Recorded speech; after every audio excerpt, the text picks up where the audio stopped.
Ang tagal na rin pala simula nung huling upload ko. Kaya tara, luto tayo ng simpleng sipo egg. May sugpo sana to pero dahil vegetarian tayo ngayon, bacon at ham lang ang nilagay ko. Sinimulan ko na agad magayat ng baggy beans at minagic ko na lang yung carrots at patatas para mabilis matapos. Tapos sinamahan ko na rin ng singkamas. Hiniwa ko lang lahat ng padice at saktong laki lang lahat para may mangunguya pa tayo pag naluto itong sipo egg natin. Sunod na rin natin yung white onion na medium size at 3 cloves ng garlic. Hindi ko na pala napakita sa video yung bacon at ham pero tig-tatlong strips lang yung ginamit ko dito. Every time pala na mag-prep ako ng bawang, gusto ko naka-mince. Wala lang, share ko lang. Inuna ko lang pala lutuin dito yung bacon at ham. Muntik mga para may lagay ko sa butter pero aalisin din natin yan. Medyo natuwa kasi ako sa paglagay eh. After ng bacon at ham, gisa na natin yung bawang sibuyas at 250 grams ng chicken. Breast part ginamit ko dito.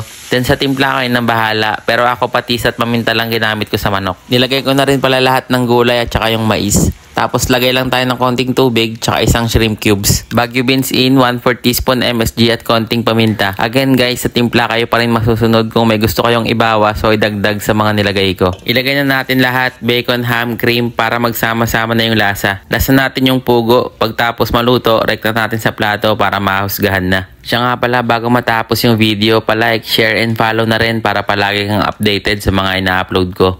Yun lang, thank you. Ternyata